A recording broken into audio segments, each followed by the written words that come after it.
নমস্কার সবাইকে, আমি রাহুল আপনাদের স্বাগতম জানাই ট্রেড টক্সে। তো চলুন দেখে নিই কালকে আমরা নিফটি ফিফটির এক্সপায়ারিতে কীভাবে ট্রেড করব, কোথায় কোথায় ট্রেড নেওয়া দরকার, কোন কোন লেভেলগুলোকে আমরা অ্যাভয়েড করব, সব কিছু আমরা একদম ডিটেলসে বুঝবো যাতে কালকে ট্রেড করতে অসুবিধা না হয়। ক্লিয়ার?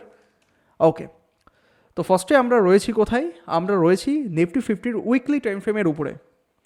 তো উইকলি টাইম ফ্রেমে কী দেখতে পাচ্ছি? এই লেভেলটা ছিল নিফটি ফিফটির কি অল টাইম হাই, রাইট? তো সেখানে প্রাইস যাওয়ার পর রেজিস্ট্যান্স পেয়ে ফল করেছিল, দেন নেক্সট টাইম একবার অ্যাটেম্প্ট করেছিল, বাট ওর কাছাকাছি পৌঁছায়নি। কিন্তু লাস্ট 2-1 সপ্তাহ ধরে কিন্তু ওর কাছাকাছি প্রাইস এখন ট্রেড করছে। মানে যে মেন রেজিস্ট্যান্স লেভেল ছিল অল টাইম হাই, সেখানে কিন্তু প্রাইস এখন রয়েছে। তো চলুন ঝটপট করে এই জোনটাকে আমরা একটু ভালোভাবে মার্ক করে নিই। Alright, fine fine. তো এটা হচ্ছে অল টাইম হাই, মানে কি? মানে হচ্ছে রেজিস্ট্যান্স। তো এই জোন থেকে প্রাইস 3 রকমের সম্ভাবনা রয়েছে মুভমেন্ট করার। ফার্স্ট সম্ভাবনা কি? যেহেতু অল টাইম হাই, এখানে প্রাইস কিছুদিন হোল্ড করতে পারে, হোল্ড করার পর হয়তো ব্রেকআউট করতে পারে বা ব্রেকডাউন করতে পারে, বাট এখানে হোল্ড করার একটা সম্ভাবনা রয়েছে, রাইট? দেন প্রাইস হয়তো, যেহেতু এখানে প্রাইস কাছাকাছি গেছে, 2-1 রেড ক্যান্ডেল তৈরি করেছে, তারপর আবার প্রাইস অ্যাকশন দেখিয়ে ব্রেকআউটও করতে পারে। যদি ব্রেকআউট করে একটা শর্ট টার্মে একটা ভালো মুভমেন্ট কিন্তু আমরা ক্যাচও করতে পারি। যদি ব্রেকআউট ফ্রেশভাবে হয়, এই রেড ক্যান্ডেলের নিচে আমরা এসএল লাগিয়ে দেবো উইকলি টাইম ফ্রেমের উপরে, দেন ছোট্ট এসএল নিয়ে তার এগেনস্টে দ্বিগুণের টার্গেট আমরা সুইং ট্রেডের জন্য প্ল্যান করতে পারি। ওকে। আর পয়েন্ট নাম্বার 3 কি? প্রাইস কিন্তু অল টাইম হাইয়ের কাছাকাছি যখন ফার্স্ট টাইম অ্যাটেম্প করছে, তো এখান থেকে কিন্তু রেজিস্ট্যান্সও পেতে পারে। তো এই 3 রকমের সম্ভাবনা মাথায় রেখে এই জায়গায় আমাদের বুঝে শুনে ট্রেড করতে হবে। তার জন্য আমাদের যেতে হবে ফার্স্টে কোথায়? ফার্স্টে যেতে হবে ডেলি টাইম ফ্রেমের উপরে, গিয়ে দেখতে হবে কি এখানে রেজিস্ট্যান্স পাওয়ার মতন কোনো প্রাইস অ্যাকশন দেখাচ্ছে কি দেখাচ্ছে না। তো দেখুন, নো ডাউট আমরা বুঝতে পারছি এইখানে কিন্তু প্রাইস আপাতত কনসলিডেশন ফেজে কিন্তু আটকে রয়েছে, মানে হোল্ড করছে। তো যদি দেখি হোল্ড করতে করতে কোনো একটা এম প্যাটার্ন তৈরি করে নিচে ফল করছে, তো সেলিংয়ের জন্য প্ল্যান করতে পারি। আবার যদি দেখি এখানে হোল্ড করার পর একটা ভালো গ্রিন ক্যান্ডেল দিয়ে টোটাল জোনটাকে ব্রেকআউট করে দিচ্ছে, তাহলে আমরা বাইং করতে পারি।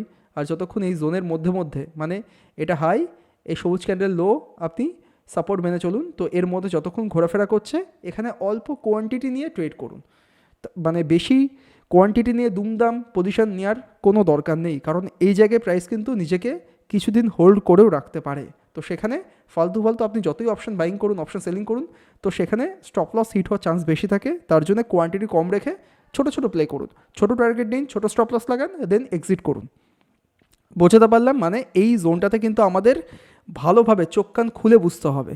জোনের হাই পয়েন্ট যদি বলা হয় 26,320 বা 25 লেভেল, আর সাপোর্ট লেভেল যদি বলা হয় তাহলে মেনে চলুন ওই 25,850 লেভেল।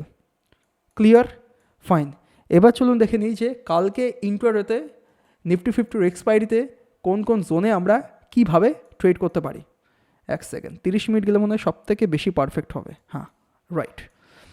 তো সবার প্রথমে দেখুন, এই জায়গায় কিন্তু মাল্টিপল টাইম কিন্তু প্রাইস সাপোর্ট নিয়েছে, রাইট? আমি কালারটা চেঞ্জ করে দিই, 1 সেকেন্ড, ধরুন রেড করে দিই, বর্ডার দিয়ে দিই, ফাইন। ভালো করে জোনটাকে মাথায় রাখুন। দেখুন, আমি বড় টাইম ফ্রেমে তো টোটাল এই ব্লু কালারের জোনটাকে টেনে রেখেছিলাম, যেটা কিনা অল টাইম হাই। বাট যদি আমি ছোটো টাইম ফ্রেমে গিয়ে আমি ইন্ট্রাডের জন্য ট্রেড প্ল্যান করি, তাহলে দেখতে পাচ্ছি যে প্রাইস কিন্তু এখানে মাল্টিপল টাইম কিন্তু সাপোর্ট নিয়েছে, তাই না? তার মানে কি বোঝাচ্ছে? অলরেডি কিন্তু ছোটো টাইম ফ্রেমে একখানা মানে হেড অ্যান্ড শোল্ডার প্যাটার্ন কিন্তু তৈরি হয়েছে, যেটা কিনা বিয়ারিশ ইঙ্গিত দিচ্ছে। তো বিয়ারিশ কখন কনফার্ম হবো? যখন দেখবো এই সাপোর্টটাকে ভেঙে দিচ্ছে। এই সাপোর্টটা কিন্তু ভেরি ভেরি ইম্পর্টেন্ট। সাপোর্টটা কোথায় রয়েছে? ওই 25,900 লেভেল। কি বললাম? 25,900 লেভেল আপাতত কালকের জন্য ইম্পর্টেন্ট লেভেল। যদি দেখি এই সাপোর্ট লেভেলটাকে প্রাইস ব্রেকডাউন করে দিচ্ছে একটা ভালো বিয়ারিশ ক্যান্ডেল দিয়ে 15 মিনিট টাইম ফ্রেমের উপরে, তাহলে ছোটোখাটো এসে লাগিয়ে আমরা বিয়ারিশ ট্রেড নিতে পারি। সেক্ষেত্রে আপনি পুট অপশান বাইং করতে পারেন, কল অপশান শর্ট করতে পারেন, বা ফিউচার শর্ট করতে পারেন। ঠিক সেরকমই যদি দেখি প্রাইস এই সাপোর্ট লেভেল থেকে ভালোভাবে একটা ডব্লিউ প্যাটার্ন তৈরি করে, একটা ভালো বেস তৈরি করে যদি ব্রেকআউট বা উপরের দিকে যাওয়ার কোনো প্রাইস অ্যাকশান তৈরি করা দেখায়, তাহলে আমরা ছোটোখাটো এসএল লাগিয়ে কল অপশানও বাইং করতে পারি। এটা হচ্ছে 2 নম্বর পয়েন্ট। মানে এই পয়েন্ট থেকেই আমরা ভাঙলে সেল করব, সাপোর্ট নিলে বাই করব। ক্লিয়ার? এবার যদি কালকে একটা ভালো গ্যাপ আপ ওপেন হয়, তো গ্যাপ আপের ক্ষেত্রে অ্যাভয়েড করাই বেটার হবে, কারণ গ্যাপ আপ হলে এই টোটাল এই ঘিঞ্জি মার্কা জোনের মধ্যে কিন্তু প্রাইস ওপেন হচ্ছে, সেখানে কোন দিকে প্রাইস যাবে আমরা ঠিক করে বুঝতে পারবো না। সে যতই আমি কল কিনি পুট কিনি, তাতে কিন্তু স্টপ লস হিট হওয়ার চান্স অনেক বেশি থাকবে। তো তার জন্যই বলছি গ্যাপ আপ হলে অ্যাভয়েড করুন। কখন ট্রেড করবো? যদি গ্যাপ আপ ওপেন হওয়ার পর প্রাইস নিচে আসার পর এগেইন 25,900 লেভেল থেকে যদি দেখি সাপোর্ট পাচ্ছে, তাহলে বাই করব, সাপোর্টটাকে ভাঙলে আমরা সেল করব। ক্লিয়ার?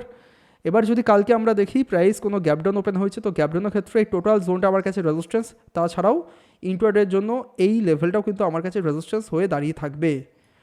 তো তখন আমরা কি করতে পারি? গ্যাপডাউন ওপেন হওয়ার পর একটু ওয়েট করব, ইমিডিয়েট ট্রেড করব না, আগে একটা প্রাইস পুল ব্যাক নেওয়ার পর রেজিস্ট্যান্স লেভেলের কাছাকাছি এসে যদি দেখি প্রাইস রেজিস্ট্যান্স পাচ্ছে, তাহলে গিয়েই আমরা একমাত্র সেলিংয়ের জন্য প্ল্যান করব।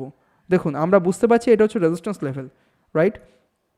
তো রেজিস্ট্যান্স মানে এই না যে প্রাইস এখানে এসে রেজিস্ট্যান্সে পাবে, নাও তো হতে পারে, ব্রেকআউটও হতে পারে। তো সেই ক্ষেত্রে আমরা কি করব? এখানে আসার পর যদি দেখি কোনো একখানা এম প্যাটার্ন তৈরি করছে বা বিয়ারিশ কোনো সিগন্যাল যদি এখানে খুঁজে পাই, তারপর গিয়ে আমরা ট্রেডিং করার জন্য প্ল্যান করতে পারি সেলিংয়ের সাইডে। আর একটু উপরে রয়েছে দেখুন 26,000 লেভেল, যেটা কিন্তু একটা রাউন্ড সাইকোলজিক্যাল নাম্বার। তো এখানেও কিন্তু প্রাইস রেজিস্ট্যান্স পেতে পারে। মোদ্দা কথা, গ্যাপডাউন ওপেন হলে আমি বাইংয়ের জন্য প্ল্যান করছি না। গ্যাপডাউন হলে যদি প্রাইস উপরে যায়, উপরে যাওয়ার পর সে 25,900 হতে পারে বা 26,000 হতে পারে, যেখানে হোক সেখান থেকে যদি দেখি প্রাইস একটা ভালো এম প্যাটার্ন তৈরি করছে, এরকম টাইপের যদি একটা এম প্যাটার্ন খুঁজে পাই, দেন গিয়ে কিন্তু সেলিংয়ের জন্য আমি প্ল্যান করব। একদম ক্লিয়ার। ফ্ল্যাট ওপেন হলে কি করব বললাম, এই জোনটাকে মাথায় রাখবো। গ্যাপ আপ হলেও কী করব, এই জোনটাকেই মাথায় রাখবো। ইভেন গ্যাপ ডাউন হলেও কিন্তু আমরা এই জোনটাকেই মাথায় রাখবো, তার সাথে 26,000 লেভেলটাকেও মাথায় রাখবো। একদম ক্লিয়ার, ফাইন। এবার চলুন দেখে নিই যে ব্যাঙ্ক নিফটি কী বলছে। তো ব্যাঙ্ক নিফটিতে যদি আমরা উইকলি টাইম ফ্রেমের উপরে দেখি, তাহলে দেখতে পাবো যে এর যে অল টাইম হাই ছিল সেই লেভেলটাকে কিন্তু ব্রেকআউট করে দিয়েছে। মানে নিফটি 50 তুলনায় কিন্তু ব্যাঙ্ক নিফটি ভালো পারফর্ম করছে। নিফটি 50তে কি মানে সমস্ত কিছু সেক্টরের বড় বড় তাবড় প্লেয়াররা কিন্তু রয়েছে। আর ব্যাঙ্ক নিফটিতে কি অনলি ব্যাঙ্কিং শেয়ারগুলো রয়েছে। তো ব্যাঙ্কিং শেয়ারগুলো কোথাও না কোথাও ভালো পারফর্ম করছে বলেই ব্যাঙ্ক নিফটি এত সুন্দর ভাগছে। ক্লিয়ার? ওকে। তো ব্যাঙ্ক নিফটিতে যদি কালকে আমাদের ট্রেড করতে হয়, তাহলে সবার প্রথমে আমরা ডেইলি টাইম ফ্রেম থেকে দেখার চেষ্টা করব প্রাইস অ্যাকশন কী বলছে। তো প্রাইস অ্যাকশন নো ডাউট সুন্দরভাবে বুলিশ প্রাইস অ্যাকশন দেখিয়ে উপরের দিকে যাওয়ার চেষ্টা করছে। ক্লিয়ার? এরপর আমরা বুঝতে পারছি, দেখুন পরপর 1 2 3 4 চারখানা ক্যান্ডেল লো কিন্তু অলমোস্ট একই জায়গায় রয়েছে। এখানে একটা ভালো বেস তৈরি করার চেষ্টা করছে। তাহলে আমাদের যেতে হবে 30 মিনিট টাইম ফ্রেমের উপরে, গিয়ে দেখে নেবো যে এক্স্যাক্টলি সাপোর্ট জোনটা কোথায়। এই দেখুন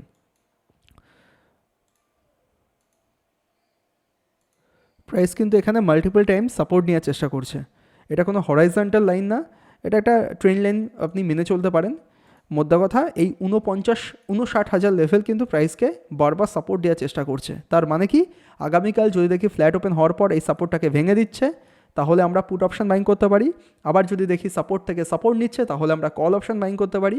আবার যদি দেখি গ্যাপ আপ ওপেন হয়েছে, সেই ক্ষেত্রে ইমিডিয়েট ট্রেড করবো না, না হয় প্রাইস এই রেজিস্ট্যান্সের কাছাকাছি আসুক, 59,750-এর কাছাকাছি আসুক বা 59,000 লেভেলের কাছাকাছি আসুক।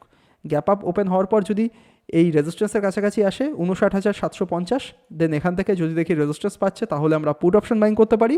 আবার যদি গ্যাপ আপ ওপেন হওয়ার পর প্রাইস 59,000 লেভেলের কাছাকাছি এসে সাপোর্ট নেয়, তাহলে আমরা কল অপশন বাইং করতে পারি। কিন্তু মিডিল পয়েন্টে ট্রেড করলে আমি ট্রেড করতে যাব না। মোদ্দা কথা যেটা বোঝাতে চাইলাম, গ্যাপ আপ ওপেন হলে আমরা এখানে প্রাইস আসলে ট্রেড করব, বা এই সাপোর্ট লেভেলের কাছাকাছি আসলে প্রাইস ট্রেড করব। মিডিল পয়েন্টে আমি ট্রেড নিতে যাব না। আর যদি প্রাইস দেখি কালকে একটা গ্যাপডাউন ওপেন হয়েছে, সেক্ষেত্রে কী হবে? সেই ক্ষেত্রে এই সাপোর্ট জোনটা আমার কাছে রেজিস্ট্যান্স হয়ে দাঁড়িয়ে থাকবে। যদি দেখি এখানে এসে প্রাইস রেজিস্ট্যান্স পাচ্ছে, তাহলে আমরা সিম্পল পুট অপশন বাইং করতে পারি। তো আশা করছি কালকে আমরা কিভাবে কোন কোন লেভেলে কেমন করে কি দেখে ট্রেড করব, সমস্ত কিছু একদম ক্লিয়ারভাবে বোঝাতে পারলাম। তো যদি ভিডিওটা ভালো লেগে থাকে, তাহলে প্লিজ ভিডিওটাকে লাইক শেয়ার কমেন্ট করে দিন। আর আমাদের চ্যানেলে নতুন হয়ে থাকলে চ্যানেলটাকে সাবস্ক্রাইব করতে ভুলবেন না। দেখা হচ্ছে কালকে। Good bye.